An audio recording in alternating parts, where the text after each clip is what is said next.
Siendo que la sabiduría es tan importante que el dinero, una vez yo le pregunté a Dios, oh Dios, ¿por qué dices que es más importante la sabiduría que el dinero? Porque la mayor parte de la gente diría, bueno, yo prefiero 1000 veces tener dinero que sabiduría. Y la respuesta la vamos a encontrar a través del desarrollo de esta conferencia, porque les voy a dar un adelanto. Si tú tienes dinero y no tienes sabiduría, el dinero que tienes lo vas a malgastar. Lo vas a usar en cosas y en vanidades ilusorias que se convierten en una maldición para tu vida. Escúchame muy bien. Personas que tienen dinero y no saben cómo usarlo, el dinero se convierte en una maldición para sus vidas. Pero si tú tienes sabiduría antes de tener dinero, cuando tengas dinero vas a saber cómo usarlo, dónde usarlo y a qué horas usarlo. Entonces, cuando nosotros tenemos sabiduría, antes que tener una carrera, antes que tener dinero, antes que casarnos, comenzamos a tener la capacidad de saber usar lo que Dios nos ha dado. La sabiduría tiene una definición que es la siguiente a los que la quieran apuntar. La sabiduría se puede definir como la capacidad o la habilidad para poder entender y discernir qué hacer, cómo hacerlo y cuándo hacerlo. Es la capacidad para poder entender y discernir qué hacer, cómo hacerlo y cuándo hacerlo. También podríamos decir que la sabiduría es la capacidad para saber aplicar el conocimiento. El conocimiento nos lo da la Biblia. Y muchos que me escuchan ya saben que dice la Biblia en Efesios 5, maridos, amen a vuestras mujeres. Eso dice la Biblia, ¿verdad? Y todos los varones dicen, amén, amén, amén. Sin embargo, si yo tengo ese conocimiento nada más intelectual y en mi casa yo no soy una persona caballerosa con mi esposa, una persona que la respeta, una persona que tiene consideraciones con ella, una persona a la cual yo tengo que tratar como un vaso más frágil, si yo no pongo en práctica lo que yo conozco, no puedo tener sabiduría. La sabiduría entra a mi vida cuando practico lo que yo sé. Porque hay muchos de ustedes que conocen mucho de la Biblia tal vez, o mucho de teología, o que nos están escuchando por televisión, sin embargo, no viven lo que conocen. Dicen una cosa y hacen otra cosa. Y ahí es cuando la personalidad se comienza a desintegrar. Cuando nosotros decimos una cosa y hacemos otra cosa, nuestra mente se comienza a dividir. En la psicología se le llama esquizofrenia, que significa mente dividida. Antes de que se definiera la esquizofrenia, en Santiago capítulo 1, la Biblia decía hace 2000 años, el hombre de doble alma, se tradujo el hombre de doble ánimo. La palabra griega es nepesh, que es alma, es inconstante en todos sus caminos. Una persona con la mente dividida no puede ser igual en el trabajo, ni en el autobús, ni en la tienda, ni en el supermercado, ni en la escuela, ni en su casa. Una tiene una personalidad con sus amigos, tiene otra personalidad en la iglesia, aquí llega a la iglesia con cara de San Anselmo o de Santa Rita de Casia. Tiene otra personalidad allá en su trabajo. Son personas que tienen 2 o 3 personalidades porque están desintegrados. Ante sus amigos son aquí, no, allá por aquí. En la iglesia aquí santo, santo, santo. En su familia son otra cosa. No son de una sola pieza, como decimos en México.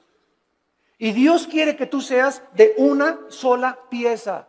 Que seas como eres aquí, allá, en la escuela, con tus amigos, a donde quiera que vayas. Y no lo eres porque no eres sabio, porque no tienes sabiduría. ¿Y por qué no tienes sabiduría? Porque no practicas lo que conoces. Ahora, ¿quién nos da esta sabiduría? La Biblia a través del Espíritu Santo. Porque la sabiduría no es amontonar conocimiento, como dicen en este mundo, esa persona es muy sabia, ganó el premio Nobel de Medicina, ganó el premio Nobel de literatura y se les consideran, o el científico Stephen Hawking en Inglaterra, que es el científico más grande ateo del mundo, lo considera una persona sabia. ¿A qué le llaman sabia a la gente? A los que tienen mucho conocimiento en determinado área académica. Pero la sabiduría de Dios es la capacidad para vivir, para ser papá, para educar a los hijos, para saber cómo educar a mi esposa, para tratar con el problema de mi hijo, para tratar con el problema de mi hija, para resolver los problemas en mi trabajo. Esta capacidad para resolver problemas en la Biblia se llama sabiduría. Porque hay mucha gente muy inteligente, con mucho conocimiento, sin que sepa cómo vivir. La persona que posee la sabiduría sabe distinguir entre el bien y entre el mal. Manifiesta una conducta responsable, sabe cómo actuar en diversas circunstancias, sabe cómo vestirse en diferentes circunstancias, sabe cómo usar el dinero y sabe cómo dirigir o gobernar una nación, una familia, una empresa y una iglesia. La sabiduría le da la capacidad a los gobernantes de tener un rumbo adecuado en la nación. ¿Qué es lo que vemos ahorita en el mundo? Un mundo de naciones, más de 200 naciones, con gobernantes, la mayoría sin sabiduría. La mayor parte de ellos ya, ¿verdad?, con problemas mentales muy fuertes, posicionados solamente en gobernar, en controlar el pueblo, en controlar a las masas, sin poder ellos beneficiar al pueblo, porque nunca descubrieron que el gobierno es para bendecir a los demás y no a su propio imperio. En Job, el libro de Job, capítulo 28, versículo 28, dice la Biblia: he aquí el temor del Señor es la sabiduría y el apartarse del mal la inteligencia. ¿Qué es lo que hace a una persona sabia? Temer a Dios. ¿Qué significa temer a Dios? ¿Tenerle miedo? No. Tenerle miedo a Dios te aleja de Dios, y tener temor de Dios te acerca a Él. Esa es la diferencia entre el temor de Dios y tenerle miedo a Dios. No lo confundan, no es igual la gimnasia que la magnesia. Cuando yo tengo temor de Dios, vengo a Dios y respeto a mi esposa, respeto mis finanzas, pago mis impuestos, trato de tener una conducta responsable. ¿Por qué? Porque tengo el temor de Dios en mi corazón. Muchos de ustedes hacen lo que hacen porque no tienen temor de Dios. Muchos de ustedes, cuando nadie los ve, cuando están jóvenes, se besan, se abrazan, abusan de las caricias y se dicen cristianos. ¿Por qué lo hacen? Porque no tienen temor de Dios. Muchos varones viajan y cuando se meten a un hotel, no está la esposa, no hay nadie, alquilan una película pornográfica. ¿Por qué lo hacen? Porque creen que nadie los ve. Pero cuando tú tienes conciencia,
conciencia de que Dios te ve, no harías las cosas que tú haces si tuvieras el temor de Dios.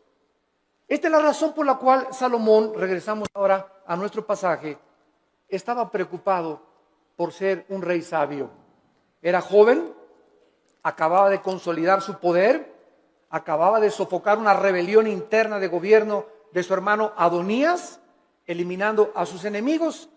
Y la nación de Israel se encontraba ahora perfectamente unificada por un liderazgo que era él, y había paz por todos lados. Su padre David acababa de morir y él estaba ahora sentado en el trono. Y Salomón, cuando está sentado en el trono, sintiendo su inmadurez, su incapacidad y su falta de experiencia, le pide a Dios sabiduría para poder discernir y poder gobernar a un pueblo tan grande. ¿Qué es lo que nosotros debemos hacer también cuando muchos de ustedes, jóvenes que me escuchan, se casan a los 23 años? Te casas, chamaca, a los 18 años, tal vez porque te embarazaste antes, o te casas a los 20 años de edad. Dices, ¿verdad? Dios mío, tengo 23 años y estoy casado. Y ahora tengo que trabajar y voy a tener que tener sabiduría para educar a mi esposa, para saber qué empleo poder tener, para saber cómo educar a mis hijos. Dios mío, reconozco mi incapacidad. Señor, reconozco mi inmadurez. Oh Dios mío, ayúdame. Y cuando nosotros tenemos esa actitud de reconocer, Padre, ahora mi negocio creció, las iglesias crecieron, ahora tengo más hijos. Señor, no sé cómo manejar esto. Para eso está Dios, para darnos la sabiduría, la capacidad de saber qué hacer. Y no hablarle a Walter Mercado, ni a la doctora Corazón, ni al psiquiatra, ni al psicólogo, sino consultar en su palabra. Aquí en la Biblia se encuentran los consejos de la sabiduría y de la inteligencia. Esto es lo que Salomón adquirió cuando se sentó. Y vamos ahora a darle lectura al primer capítulo del primer libro de los Reyes, capítulo 3. Y vamos a ver en primer lugar algunas cosas que nos comienzan a vislumbrar el corazón de Salomón antes de entrar en el tema principal de la conferencia. Veamos en primer lugar en el versículo 1 el compromiso político y diplomático que Salomón comenzó a ejercer. Salomón hizo parentesco con Faraón, rey de Egipto, pues tomó la hija de Faraón y la trajo a la ciudad de David. Entre tanto que acababa de edificar su casa y la casa de Jehová y los muros de Jerusalén alrededor.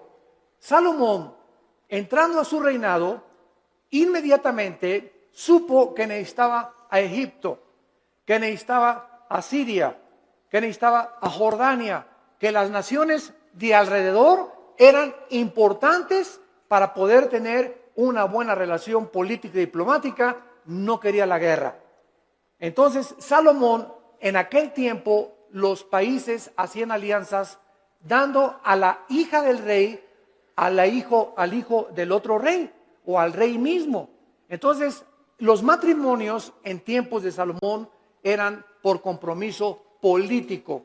No necesariamente Salomón se enamoró de la hija de Faraón, tal vez ni la conoció, sino simplemente al ser la hija de Faraón de Egipto y casarse con Salomón, rey de Israel, Egipto e Israel hacían una unidad, hacían un compromiso a través del matrimonio. Es lo que significa la palabra hebrea parentesco en el versículo 1. No veo que muchos tengan sus Biblias en esta mañana. Trajeron el Calimán. La palabra parentesco es la palabra chatán en el hebreo. Chatán, que significa compromiso a través de un matrimonio político. Es la palabra que usaban para poder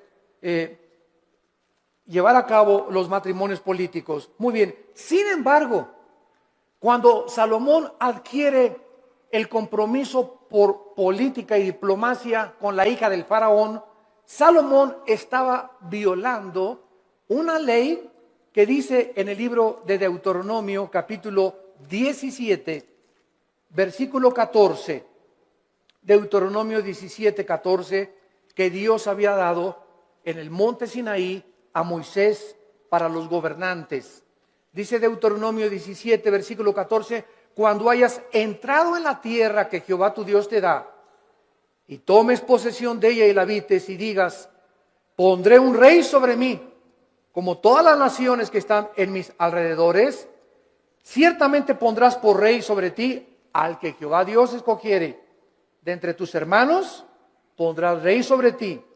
No pondrás hombre extranjero que no sea tu hermano, pero él no aumentará para sí caballos, ni hará volver al pueblo a Egipto, con el fin de aumentar caballos, porque Jehová los ha dicho, no se vuelva nunca por este camino. Versículo 17, ni tomará para sí muchas mujeres.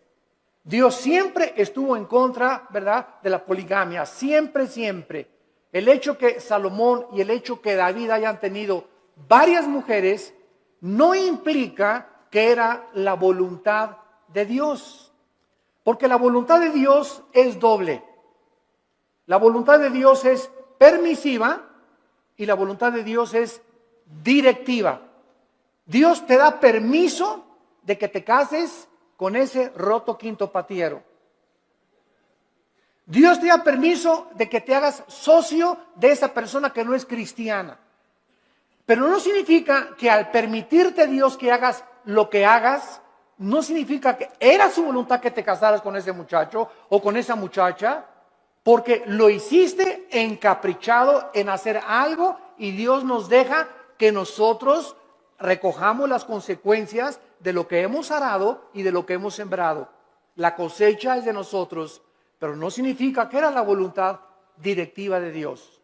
La voluntad directiva de Dios es: yo tengo para ti una mujer que te va a ser fiel, que va a ser la mujer de tus hijos. Espera el tiempo en que yo te la traiga. Si tú te impacientas, te casas con la equivocada y te va como infierno. Y después cuando te cases, pues es que Dios, si hubiera querido, hubiera impedido que me casara con Chencho. ¿Sabes una cosa? Dios te dejó que te casaras con Chencho y claro que lo podía impedir, pero si lo hubiera impedido, hubiera violado tu libertad, el libre albedrío. Y ya no seríamos, ¿verdad?, personas, agentes morales, seríamos robots y seríamos títeres de un Dios que Él hace lo que Él quiere. Y Él nos ha dado el libre albedrío para que seamos responsables de las decisiones y las consecuencias que las decisiones que hagamos vamos a recoger. Vamos a ver después cómo acabó Salomón precisamente por estas decisiones equivocadas que llevó a hacer. En segundo lugar, dice el versículo 2 que hasta entonces, o sea, hasta el tiempo de Salomón, el pueblo sacrificaba en los lugares altos, donde regularmente los paganos hacían los sacrificios. Y Dios nunca quiso que Israel sacrificara en los lugares altos, pero hasta que Salomón acabó el templo y se ofrecieron sacrificios en el lugar donde Dios quiso que se ofrecieran, Dios permitió que se llevaran a cabo sacrificios en los lugares altos. Dice el versículo 2, porque no había casa edificada al nombre de Jehová hasta aquellos tiempos. Salomón tenía una capacidad, en segundo lugar, como constructor. Si ustedes leen todo el primer libro de Reyes, es increíble la arquitectura, la hermosura de la decoración del templo de Salomón, de los cuadros que mandó traer. Tenía 12, su trono tenía leones de oro en las escaleras. Su trono donde Salomón se sentaba era de oro puro. Nunca ha habido, nunca en la historia, ni Bill Gates, ni el señor Slim, ni los Kennedy, ni los Rothschild, ni ningún millonario ha tenido el dinero que ha tenido y las riquezas del rey Salomón. Pero al mismo tiempo que Salomón ha tenido las riquezas inimaginables que cualquier persona haya podido alcanzar, ni los árabes tampoco, ni los sheiks en Arabia, Salomón al mismo tiempo, vamos a ver, era el hombre más sabio de toda la historia que ha existido. El hombre más sabio, imagínense, tenía millones de billones de riquezas y al mismo tiempo tenía la sabiduría que al final de su vida la hizo a un lado y pues ya es otro cantar, ¿verdad? Él se aparta de Dios, apostata y después regresa a Dios y escribe el libro de Eclesiastés, que es el compendio de sabiduría después de Proverbios más grande de toda la Biblia, el libro de Eclesiastés. Muy bien, ahora sí, vayamos a comenzar a analizar esta oración que Salomón, consciente de su inmadurez, comienza a hacerle a Dios. Dice el versículo 5, y se le apareció Jehová a Salomón en Gabaón. Se le apareció Jehová a Salomón en Gabaón. ¿A cuántos de ustedes se les ha parecido Dios? Todos podemos decir, ¿verdad? A ninguno. Pero esto es una verdad parcial, porque cada vez que hables la Biblia, se te aparece Dios. Ya no tenemos manifestaciones visibles de Dios, ni audibles como en los tiempos antes en el Antiguo Testamento. Pero ahora nadie puede decir, bueno, si a mí se me apareciera Dios, ¿sabes una cosa? Ahora no solamente se le apareció Dios para decirle algunas cosas, sino que ahora tenemos todo el consejo de Dios en la Biblia.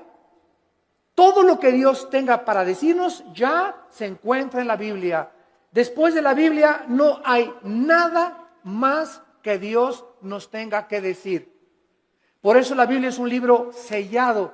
El que le agregue algo a estas palabras o el que le quite algo a estas palabras, dice Apocalipsis capítulo 22, las maldiciones de este libro caerán sobre esa persona. Por eso cuando hoy oímos, ¿verdad?, que tantas cosas de profecías, y el Señor me dijo que iba a entrar una muchacha con vestido verde y vas a casar con ella.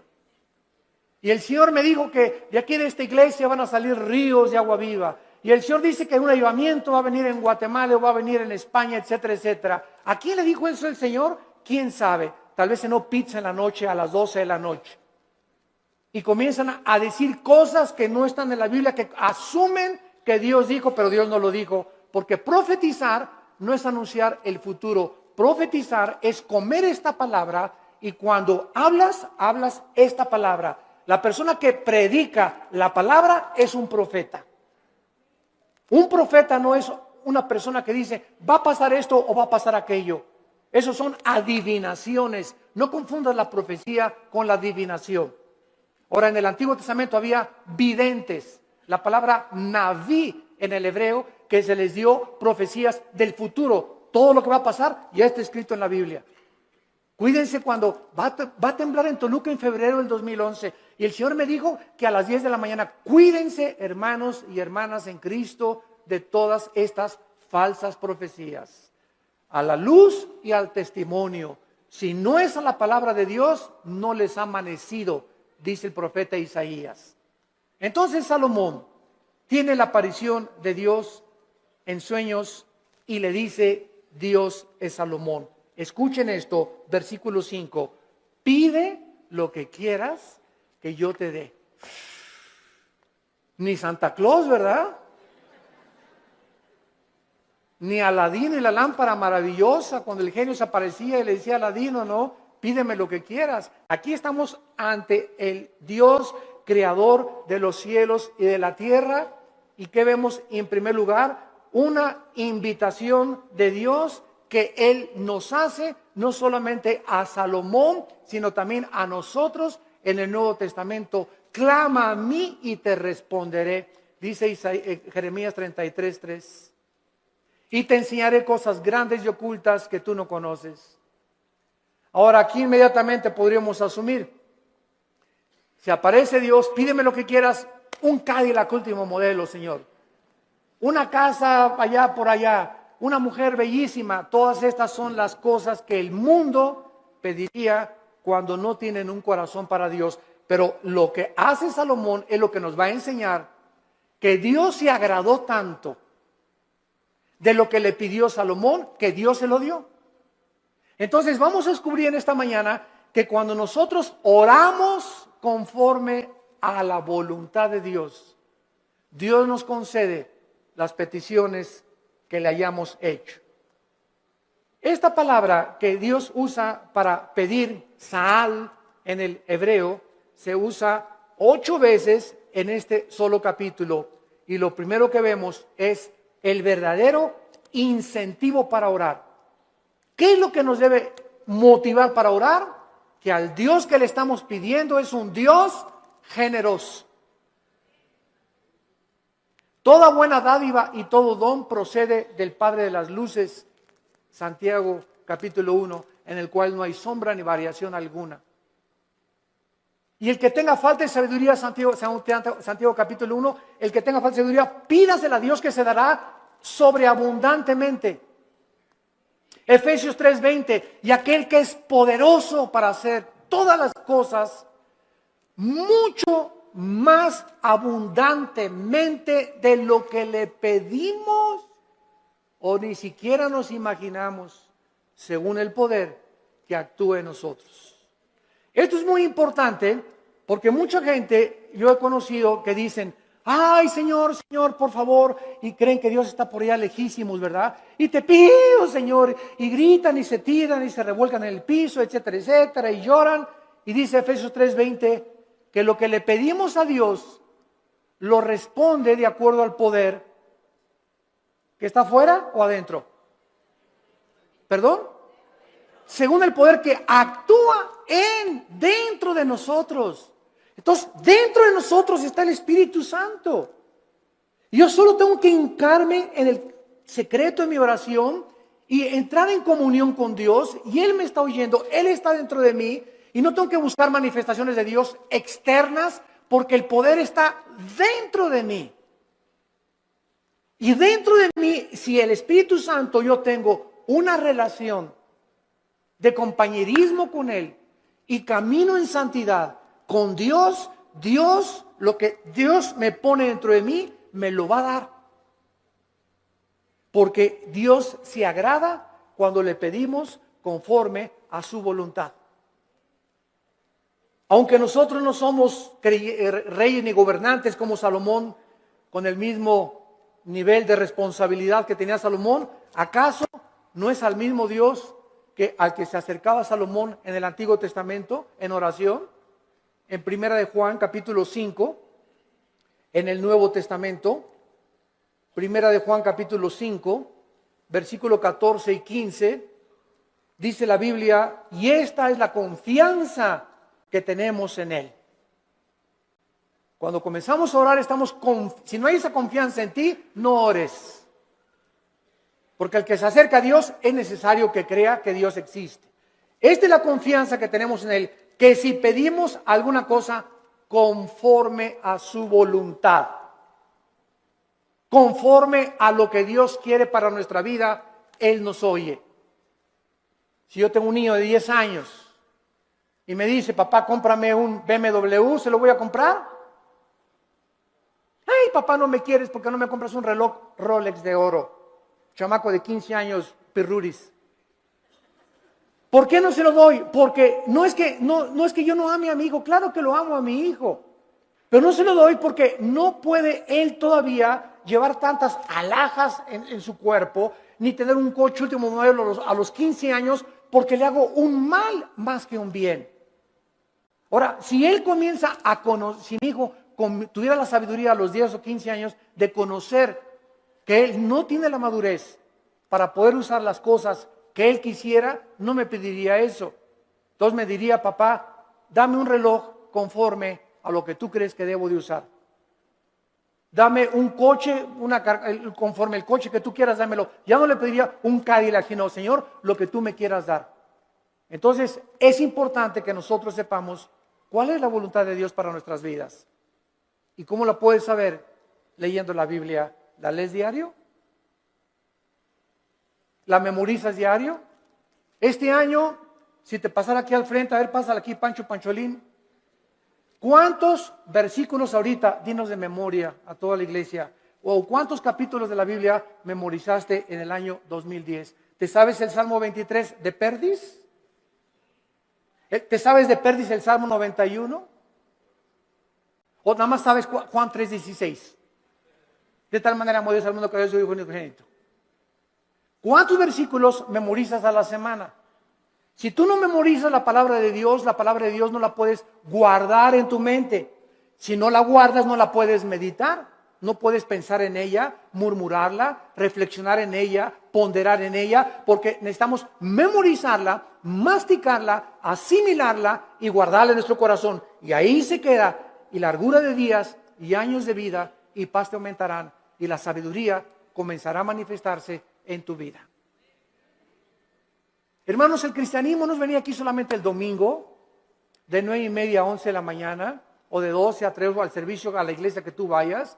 El cristianismo es creer lo que Dios dice. Josué de día y de noche medita en este libro de la ley, le dijo Dios en Josué 1:8 y 9, para que prosperes. Ay, hermano, no salgo de perico perro. Y en el 2010 no me alcanzó ni para la colegiatura, no tengo ni para el aguinaldo, no tengo esto, no tengo aquello. Y Dios te pregunta, ¿y por qué si tienes un padre millonario? Es como el que estaba sentado ahí en la banqueta sin zapatos y con un taquito y nada más así. Y llega una persona, ¿y quién eres tú? Soy hijo del rey de Inglaterra. ¿Y por qué estás ahí sentado en la banqueta? Y traía el muchacho una chequera aquí. Pues porque no creo que mi papá me vaya a lo que me tenga. Mira, la chequera la tienes en blanco y tu papá te dio la chequera en blanco para que pongas la cantidad de los cheques que tú quieras. No tienes por qué estar como un limosnero pidiendo ahí en la calle. Y la chequera es la Biblia. Tenemos la chequera de Dios para que la guardemos aquí en nuestro corazón y no andemos ahí mendigando ni causando lástimas. Tenemos un Padre que nos quiere dar todo, pero ¿por qué no nos los da? Porque le pedimos conforme a nuestros gustos. Le pedimos cuando lo necesitamos, cuando tenemos una tragedia, cuando viene un problema moral, cuando nos enfermamos, cuando estamos en el hospital. Señor, ayúdame. Señor, te pido, mi hija se fue a mi casa. Ayúdame con este negocio y ya no tengo dinero y no me alcanza. Pero los días anteriores, los meses anteriores, ¿has tenido compañerismo con Él? ¿Lo has amado con todo tu corazón? ¿Eres santo? ¿Amas a tu esposa? ¿Bendices a tus hijos? ¿Les enseñas la palabra de Dios a tus hijos? ¿Eres honesto en tus negocios? Entonces Dios no puede darte, porque el que es infiel en lo poco, en lo mucho lo es. Si Dios te bendijera y te diera y te ayudara, te echaría a perder, porque no tienes la sabiduría para vivir y tener lo que Dios te quisiera dar. Reflexionen y mediten en esto profundamente, santos de Dios. A continuación, dice el versículo del 6 al 8, no solamente que tenemos el incentivo para orar, la generosidad de Dios. Ahora veamos el fundamento de la oración, la seguridad de que Dios nos va a oír. Dice el versículo 6 y 7, Primera de Reyes capítulo 3, si Salomón dijo, dame un Cadillac, hazme millonario, dame $1,000,000 y le doy $500,000 de ofrenda a la iglesia. Es la oración de casi todos los cristianos.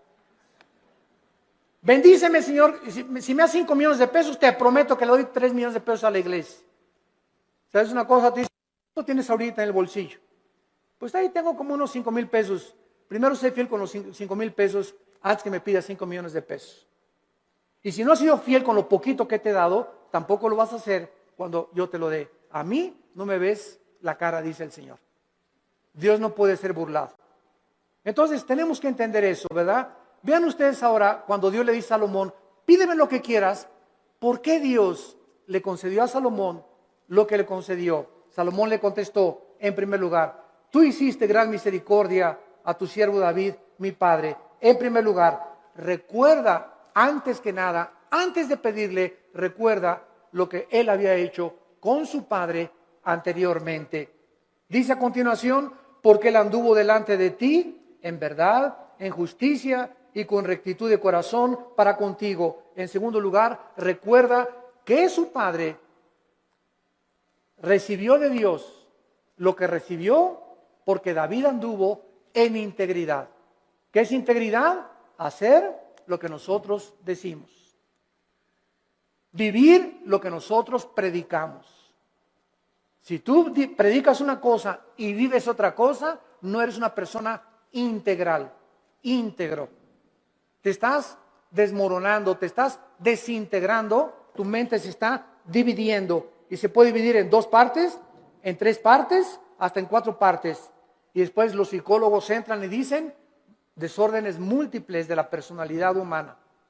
Personas que tienen hasta 5 personalidades y que se consideran como psicópatas, que ya tienen que ser internados en un hospital para enfermos mentales, que nunca su problema fue el problema mental, su problema fue que nunca resolvieron sus pecados pasados.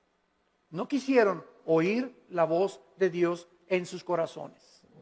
En tercer lugar, dice David, y tú le has reservado esta tu gran misericordia en que le diste hijo que se sentase en su trono como sucede en este día. Salomón, antes de pedirle nada a Dios, recuerda que el hecho de que él esté sentado donde él está sentado como rey, no es porque él lo mereciera. Era inmaduro, no había hecho nada para Dios, estaba construyendo apenas el templo, sino que Salomón dice, yo estoy como estoy y yo estoy como rey de Israel porque tú hiciste un pacto con mi papá. Y por la misericordia que le tuviste a mi papá, yo estoy sentado aquí. Yo no merezco estar sentado aquí. Lo estoy por causa de la misericordia que tú tuviste para con mi padre. Y esto es algo muy importante porque muchos de ustedes están donde están por las oraciones de tu mamá, por las oraciones de tu padre, tal vez las oraciones de tu abuelo que tú no llegaste a conocer. Pero Dios nos ha prometido, la generación de los justos será bendita. La generación de los justos será bendita y sus hijos heredarán la tierra. Salmo 112, 1 y 2. ¿Qué significa esto? Que aunque tengamos nosotros todavía hijos que vemos que no vienen al camino, yo conozco muchos grandes hombres de Dios, muchos misioneros que murieron y sus hijos no eran cristianos y se salvaron después de que se murieron los papás. Pero Dios cumplió su palabra. Entonces, el hecho que muramos y no alcancemos a ver a muchos de nosotros, a todos nuestros hijos salvos, no implica que Dios no va a cumplir su palabra. Dios va a cumplir su palabra. Y nuestros hijos son benditos. Y aunque ahorita pertenezcan muchos al diablo, Dios los va a arrebatar de sus garras. ¿Y sabes por qué? Por la misericordia que Él tiene con nosotros, sus padres, que caminamos con Él. Pero si tú no eres un padre que caminas con Dios, si tú no eres un padre fiel con Dios, si tú no caminas en santidad, estas promesas no pueden tener cumplimiento. La misericordia de Dios es sobre los que le temen y sobre de ellos hará conocer sus pactos. Y vemos enseguida cuando le dice Dios, cuando le dice Salomón en el versículo 6, finalmente, tú le has reservado esta misericordia en la que le diste hijo que se sentase en su trono, como sucede en este día. Vemos la fidelidad de Dios de una forma maravillosa. Y dice la Biblia en el versículo 7, ahora pues Jehová Dios mío, o sea, habiendo reconocido Salomón la misericordia que Dios tuvo para con su padre y el hecho que él esté donde está, que lo hacía indigno, tú me has puesto a mí, tu siervo, por rey en lugar de a mi padre, y yo soy joven y no sé cómo entrar ni salir, y tu siervo está en medio de tu pueblo, al cual tú escogiste, un pueblo grande que no se puede contar ni tampoco enumerar. Salomón finalmente comienza a orar porque al recordar la misericordia con su padre, sabe que lo que Dios dice lo cumple. ¿Qué hace que nosotros oremos? La fidelidad de Dios.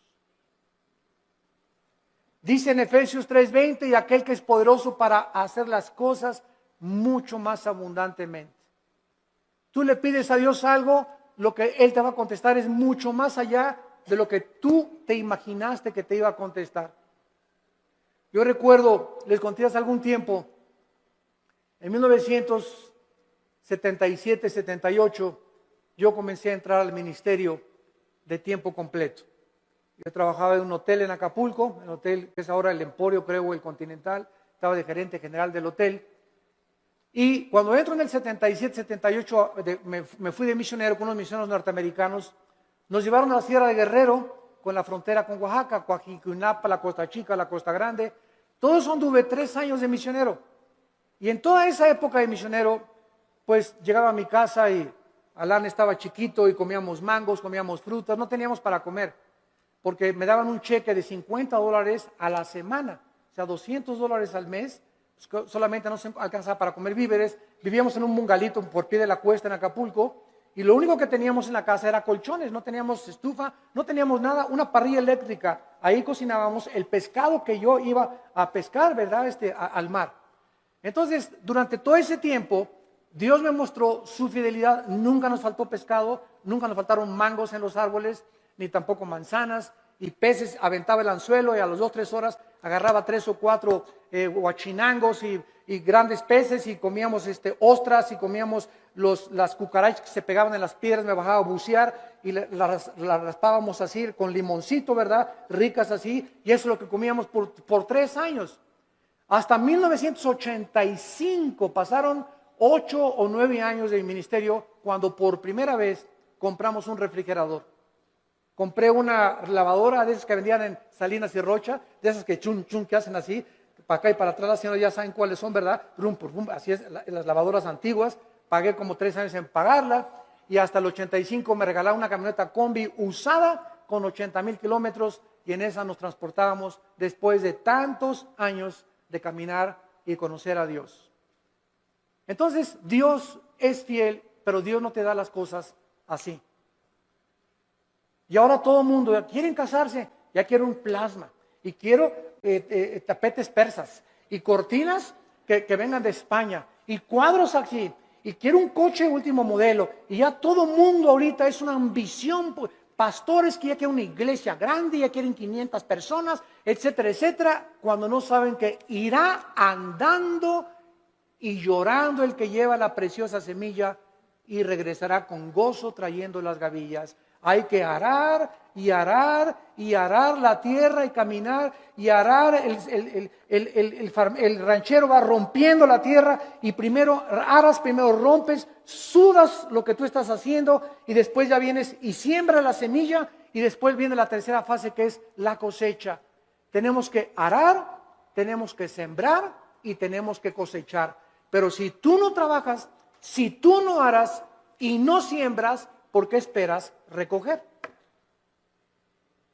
Entonces tú no vas a recoger nunca en la vida lo que nunca has sembrado, en lo que nunca has trabajado. ¿Quiénes son los que poblan las cárceles? Almoloya, el reclusorio, personas que creyeron que sin trabajar, sino quitándole el dinero o vendiendo algo rápido, droga, podían obtener ganancias inmediatas, y tarde o temprano acaban en esas cárceles. Porque la Biblia dice: ganarás el pan con el sudor de tu frente. Y todo lo que es fácil y lo que es barato no tiene la bendición de Dios. Dinero mal habido será maldecido. Es una ley inexorable espiritual. Salomón, pues, comienza a decirle a Dios: yo soy joven, no sé cómo levantarme, no sé cómo gobernar, no tengo la madurez, y quiero, por favor, Señor, versículo 7, que me des a mí, versículo 8, la capacidad para poder gobernar. Cuando Dios le dijo a Salomón: pídeme lo que quieras, Dios estaba probando el corazón de Salomón. Y cuando venimos en oración y le pedimos a Dios, de la abundancia de las palabras, de la abundancia del corazón, habla la boca. Lo que tú le pides a Dios denota y manifiesta lo que realmente quieres en tu corazón. Y vamos a ver el gran secreto de por qué Dios le contestó esta oración. En el versículo 7 y 8, Salomón reconoce que él no tiene la capacidad de gobernar un pueblo tan grande, ni numerarlo por tanta y grande multitud. Su principal capacidad de la cual él comienza a reconocer es que él necesitaba una cosa importante. Versículo 9: Dale es lo primero que Salomón le pide. Dame un corazón entendido. Por favor, la palabra entendido es shama, que significa oír o escuchar. Vamos a ver, vamos por orden, esto es muy importante, síganme con cuidado. Dame un corazón que sepa escuchar a la gente. Es lo que significa entendido. Shama, viene de la palabra hebrea Shema. Cuando dicen Deuteronomio 6, Shema Yisrael Adonai Elohim Adonai Echad, se tradujo, oye Israel, Jehová tu Dios, uno es. Shema, oye, Shama aquí es escuchar. Dame un corazón Shama, que sepa escuchar. Ahora, dice el versículo 9, que sepa escuchar para juzgar a tu pueblo y para discernir entre lo bueno y lo malo. Vean ustedes con cuidado lo que Salomón está pidiéndole a Dios. Señor, permíteme presentarme ante tu pueblo. Supongamos que ustedes son el pueblo de Dios. Y un gobernante necesita oír. Un pastor necesita, para dar consejería, oír. Pero cuando nosotros oímos, y muchas veces lo que los gobernantes oyen del pueblo, no siempre es la verdad, ¿correcto? Porque ve una señora, y mi esposo esto y el otro, y bla, bla, bla, bla, y bla, bla, bla, bla. Y el pastor o el cristiano que oye a la esposa y asume que la esposa tiene razón, sin haber oído la otra parte, al esposo, es una persona sin inteligencia ni tampoco discernimiento. Entonces, no creas todo lo que la gente te dice. Y ya supiste que fulano y tal, bla, bla, bla, bla, bla, bla, bla, bla. Y ya supiste que fulanita la vio la noche y bla, bla, bla, bla, bla. Y ya viste lo que se dijo ese pastor que bla, bla, bla, bla, bla, bla. Ten mucho cuidado cuando tú oigas y asumas que lo que te están diciendo es verdad. Entonces, ¿qué necesitamos para saber si lo que nos están diciendo es verdad o no es verdad? Necesitamos discernimiento. Y el discernimiento es una capacidad que el Espíritu Santo da para poder distinguir entre el bien y entre el mal, entre la mentira y la falsedad, entre lo que es real y lo que no es real. Y esta capacidad no la da ningún libro, ninguna escuela, ningún seminario, la da Dios. A los que han aprendido antes escucharlo a Él. Cuando tú vienes a la Biblia, ¿a quién estás oyendo? A Dios. Y tu contacto con la Biblia es diario, la lees y la memorizas y la guardas y la lees en la mañana y antes de acostarte y estás en contacto con la Biblia. Entonces, al estar oyendo a Dios, automáticamente el Espíritu Santo, la palabra de Dios la convierte en discernimiento. Y tú comienzas a manifestar una capacidad en la vida para que cuando estés escuchando algo tengas el juicio adecuado para juzgar. Hasta nuestros hijos. Llega Pepito, papito, que son mustios los chamacos, ¿verdad? Pegó, y no es cierto que le pegó, sino que él viene así porque él le pegó al otro. Pero son expertos los niños en venir en culpar al otro hermanito antes de que sepan que él fue el culpable y le peguen a él. Entonces viene corriendo y cuando el papá ya sabe, espérame, ya te conozco, mijito, ¿verdad?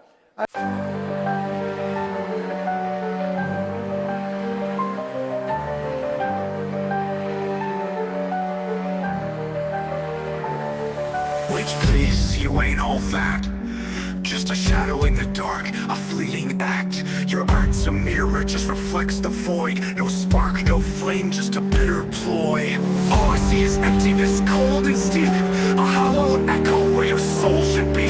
You claim to create, but it's all the same. A loop of nothing, playing your own game. Your insults are weak, like whispers in the breeze. Fragile as glass, shatter with ease. Which please, you ain't all that. Your crown's just dust in the wind, no tax. Your name's a shadow, you're worth a wraith.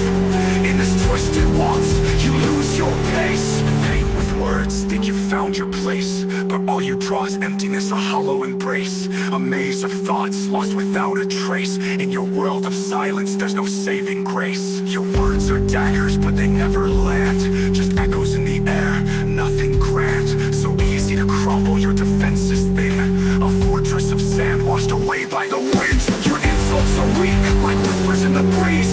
Fragile as glass, shatter with ease. Which please, you ain't all that. Your crown's just dust in the wind, no tact. Your name's a shadow, you are the wraith. In this twisted waltz, you lose your pace.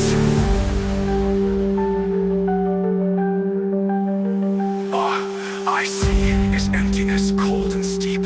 A hollow echo where your soul should be. You claim to create, but it's all the same. A loop of nothing playing your own game. Which please, you ain't all that. Which please, you ain't all that. Which please, you ain't all that. In this twisted dance, you just fall flat. Which please, you ain't all that. Which please, you ain't all that. Which please, you ain't all that. In this twisted dance, you just fall flat. Which please, you ain't all that. Which please, you ain't all that. Which please, you ain't all that. In this twisted dance, you just fall flat. You just fall flat. You just fall flat.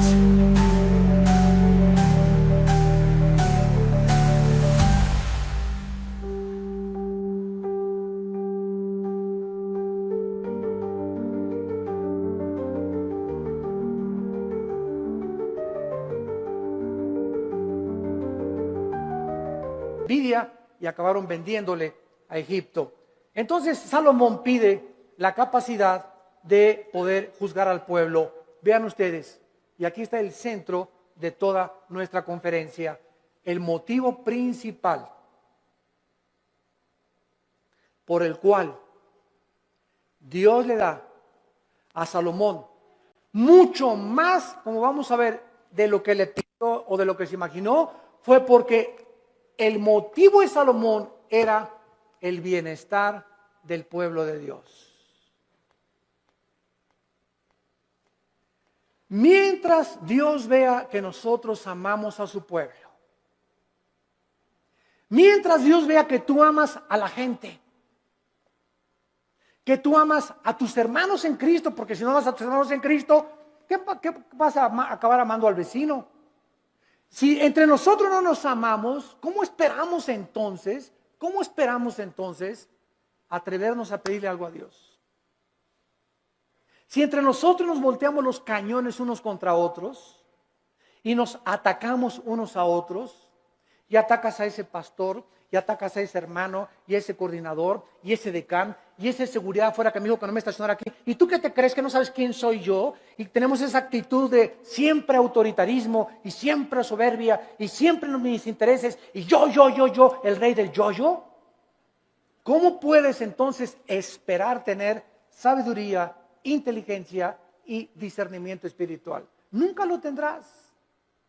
Porque Dios quiere que seamos humildes unos con otros, que nos perdonemos unos a otros, que nos aceptemos con todos nuestros defectos, unos a otros, que nos toleremos y nos aguantemos como Cristo nos perdonó y nos soportó en la cruz.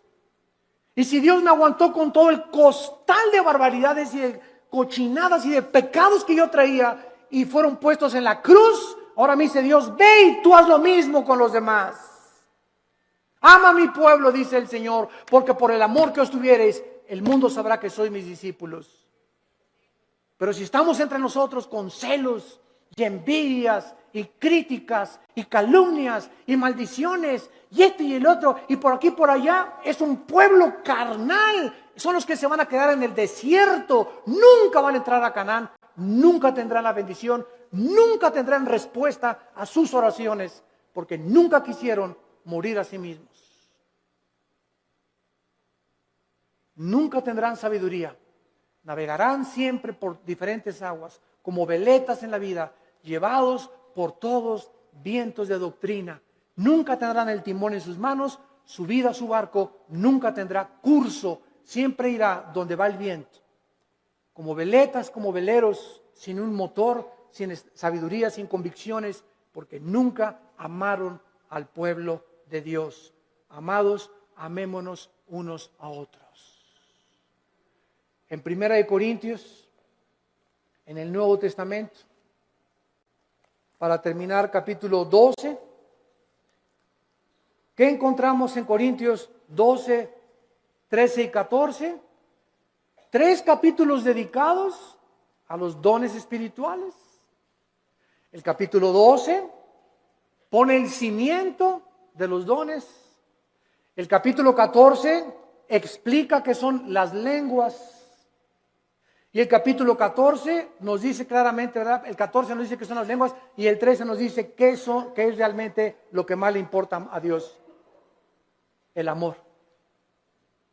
Pero vean ustedes en 1 Corintios 12, versículo 4 al 7, la congruencia y la consistencia de la verdad de la Biblia. 1 Corintios 12, 4. Ahora bien, hay diversidad de dones, pero el Espíritu es el mismo. Hay diversidad de ministerios, el Señor es el mismo. Hay diversidad de operaciones, pero Dios que hace todas las cosas, todos el mismo. Versículo 7, importantísimo. Pero a cada uno, a Pancho, a Carmelita, a Josué, a Pepe, a Carlos, o sea, no hay nadie de los que me están escuchando que sean cristianos que no tenga dones. Todos tenemos dones y miren lo que dice, pero a cada uno le es dada la manifestación del Espíritu para provecho. La palabra provecho es la palabra sumiero en el griego, que significa para el beneficio de los demás. Mis dones no son para mí, son para los demás, para edificarlos a ustedes. Por eso en Corintios 14 Pablo dice, en la iglesia, por favor, no hablen en lenguas. Porque en la iglesia, si se ponen todos a hablar en lenguas, y trae fulano de tal a su mamacita, y el otro trajo al diputado, y el otro trajo un licenciado, y el otro trajo un doctor, y trajo a sus amigos, y entra a una iglesia donde parece un manicomio, mamá chila calajao, mamá chila calachila, y ¿dónde estoy en el manicure? Van a decir, ¿qué es esto? Dice 1 Corintios 14, van a decir que están locos. Entonces, en la asamblea, cuando estén todos juntos, si quieren hablar en lenguas, que sea por turno y con intérprete. Y si no hay intérprete, cállate. Y no estés ahí en la iglesia, saca la bazuca con las lenguas de la milicia, ¿verdad? Y la persona que está junto a ti, ¿qué le pasa, verdad? Que denle su chocho.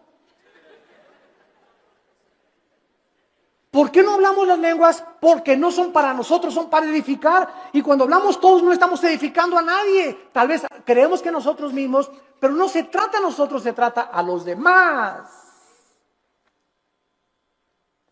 Los corintios eran tan carnales, como todavía hay muchas iglesias actualmente que no han entendido el uso de los dones espirituales.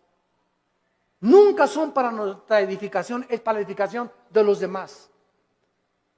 Les es dado el Espíritu para provecho. Dice 1 Corintios capítulo 14. El que profetiza, versículo 3, habla a los hombres para edificación. Versículo 4, el que habla en lengua extraña, así no se edifica, pero el que profetiza edifica a la iglesia. Versículo 5, así que quisiera que todos hablaran en lenguas, pero más que profetizaran, porque mayor es el que habla, el profetiza, que el que habla en lenguas, a no ser que las interprete, para que la iglesia reciba edificación. Versículo 12, así también ustedes que anhelan dones espirituales, procuren abundar en ellos para edificación de la iglesia. Más de 7 veces en un capítulo dice Pablo, los dones son para los demás, para el beneficio común, viven para los demás. Padre, dame sabiduría, no para ser sabio, para educar a mi familia. Padre, dame sabiduría para ser pastor y ser un pastor que sepa aconsejar, para poder bendecir a tu pueblo. Padre, dame propiedades o dame bienes materiales conforme a ti para edificar a tu pueblo. No nos interesa para mí, para edificar a tu pueblo, cuando nosotros tenemos en el corazón el pueblo de Dios, Dios bendice sobreabundantemente. Porque nadie vive para sí mismo, vivimos para los demás. Y el secreto de la felicidad, como les decía ayer en el desayuno, es vivir para los demás. Ahí se encuentra el secreto de la felicidad.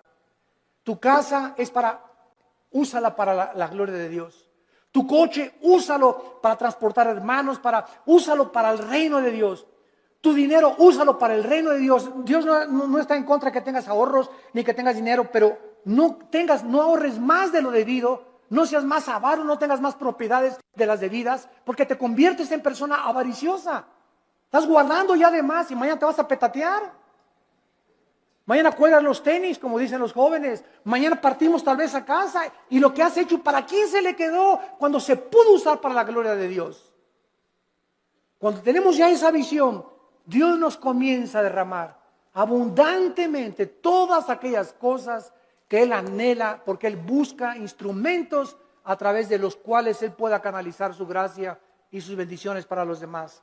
Abraham, desde el principio de la Biblia, Abraham, te voy a bendecir para que tú seas bendición a las naciones. Todo lo que Dios nos da no es para echarle aquí y aquí y aquí. Dios me da para darlo. Dios me da para darlo. Si Dios me da y lo sigo guardando y no lo saco, me va a romper las bolsas y lo que tengo no lo voy a